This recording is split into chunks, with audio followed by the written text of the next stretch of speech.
Ready to dive into something fascinating? Today we're exploring spiritual awareness, but through a really unique lens. All right, I'm intrigued. What have we got?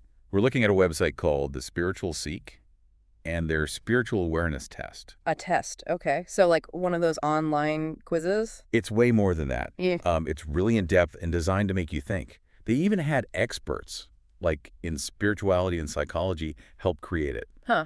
Sounds pretty serious. Yeah. And the creators say they want to help you explore, like, the breadth of your worldview, or however they put it.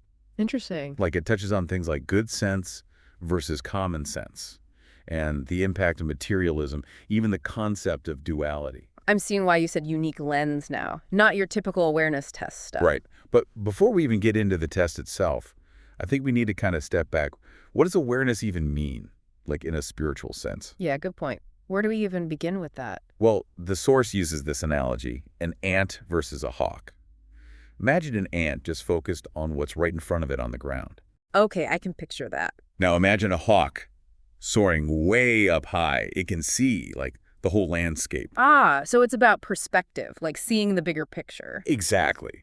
Spiritual awareness is about developing that hawk's eye view, not just focusing on little isolated things. Makes sense. So how does this all relate to the idea of duality, which I think you mentioned the test brings up? That's a great question. Our minds tend to, like, categorize things right.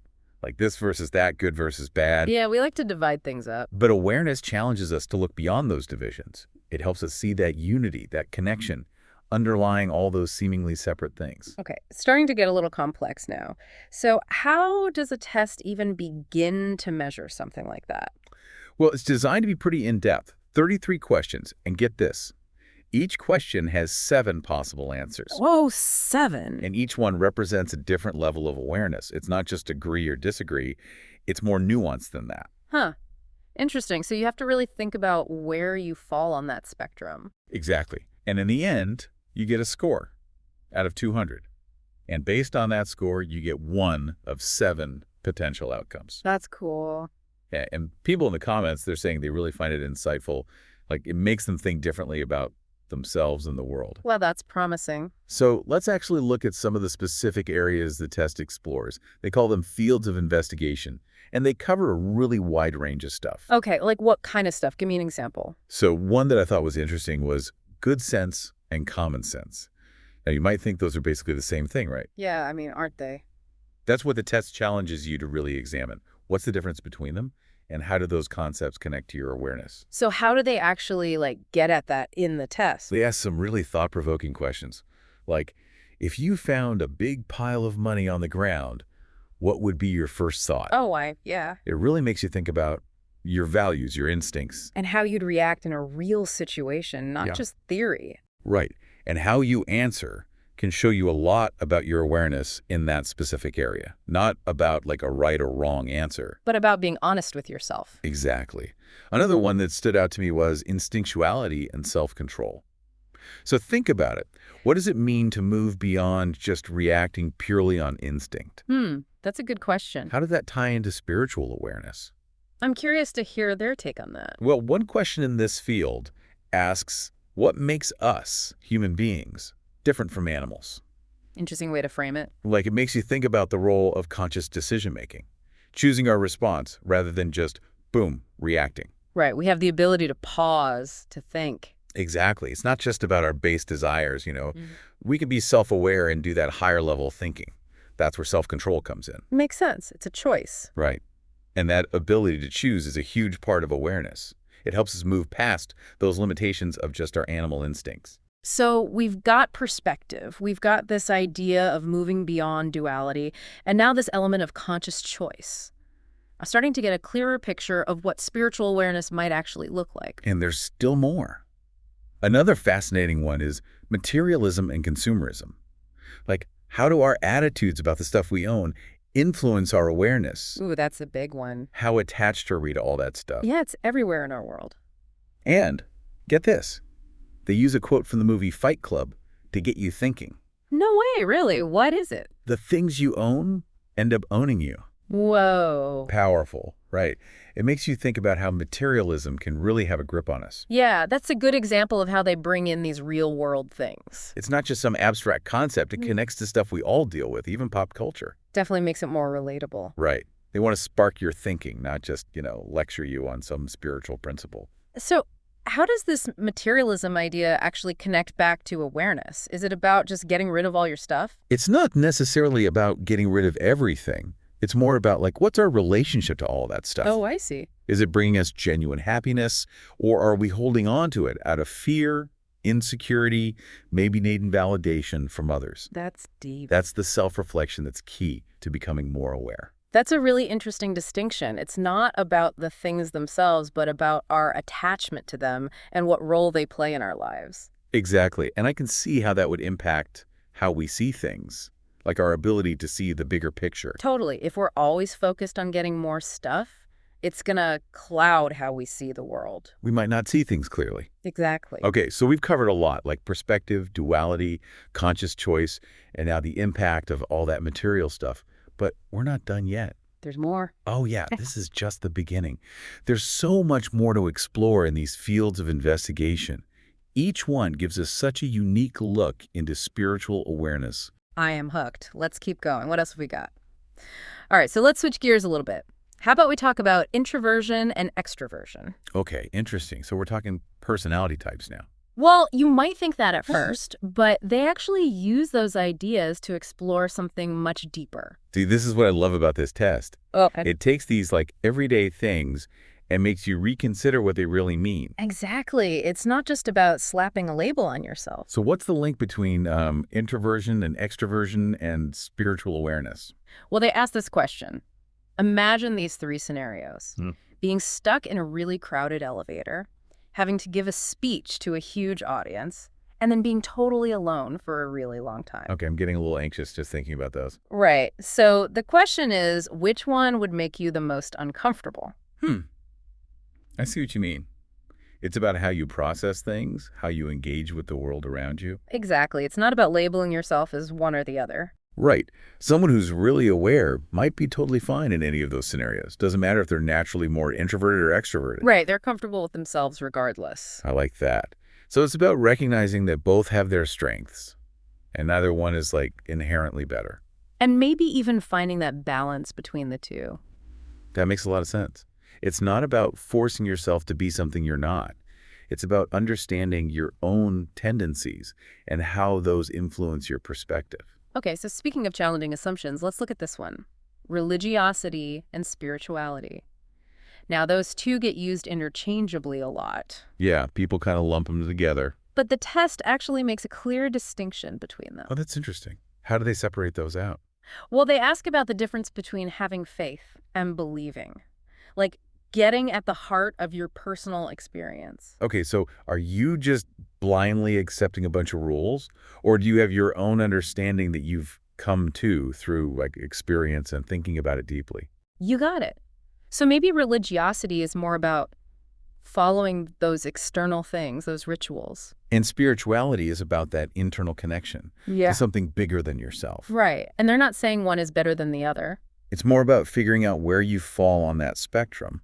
And what that means for your own spiritual journey. This test really is making you do a lot of self-reflection. It's not giving you the answers, but it gives you what you need to find your own. I like that. Which leads us to the last field of investigation, and maybe the most challenging one, philosophically speaking anyway, dualism and duality. Okay, this is where I start to get a little lost. Fair enough. What exactly is dualism? And how does it all tie back to this idea of awareness that we've been talking about? Remember that ant and hawk analogy? Yeah, the ant focused on the ground, the hawk seeing everything. Right. Dualism is like that ant's perspective, seeing things as separate and disconnected. It's that tendency to divide everything up, us versus them, good versus bad. Okay, so that black and white thinking, right. Seeing everything as opposites. Exactly. And the test argues that thinking like that, it actually limits our awareness. It blocks us from seeing how everything's connected. That underlying unity. Exactly. So how does the test explore this? Well, one question asks you to imagine a world with no money, no work. Whoa. And it's not about coming up with a solution. It's about challenging how you think society works. Can you even imagine a system without those dualities, right? It really makes you think. Our thinking is so shaped by the structures we're used to. For sure. And by breaking out of those boxes, by seeing past those limitations of dualistic thinking, that's how we can really open up to a much broader way of seeing things. A more holistic way of understanding reality. So all these different fields of investigation, from good sense to dualism, they're all about like expanding our awareness in these different ways. Like they're different lenses to look through. I love that. It's clear that they put a lot of thought into this test. It's not just random questions. There's a real philosophy behind it. And that's what makes it so unique. The source even points out there really are many assessments out there that get into spiritual awareness on this level. And they had experts from different fields contribute, right? Spiritual experts and psychologists. It's a really interesting combination. It shows they're committed to creating a tool that's well-rounded. And they seem to have done just that. I mean, the comments are super positive. People are praising how in-depth it is and how it makes them really think. It seems to be connecting with people who want to understand themselves better. So we've talked about spiritual awareness. We've looked at what makes this test unique. And we've seen how it pushes us to think differently about ourselves and the world. Now what? What do we do with all this? What can our listener take away from all this? Well, for me, one of the biggest takeaways is that whole idea of perspective.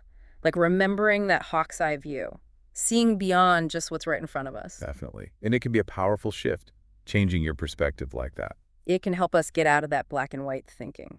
The us versus them mentality. Right. And that kind of thinking can cause so much conflict. And suffering, not just for ourselves, but for others too. It also seems like there's a lot of emphasis on making conscious choices, like we talked about earlier. That's such a huge part of awareness. You know, that ability to pause, to actually choose how we respond to things instead of just reacting. It's about realizing we actually have control, right? Yeah, it's empowering. We're not just like stuck in these patterns from our past or whatever. And I think the test also does a good job of making us think about our relationship with stuff, with material things. Oh, yeah. That consumerism piece. And it's not about getting rid of everything you own, but understanding how our attachments to those things can affect us. Can really hold us back, keep us from being more aware. It all comes back to that self-reflection, like what truly makes us happy? Is it things or something deeper? Big questions, right?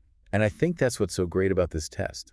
It doesn't give you easy answers, but it makes you ask yourself the right questions. It's more about the process, The journey of figuring things out for yourself. And anyone can do that. It doesn't matter what you believe or where you come from. You don't have to be some kind of spiritual master to benefit from this. Exactly. So say someone's listening to us and they're really intrigued by all of this. What would you recommend they do?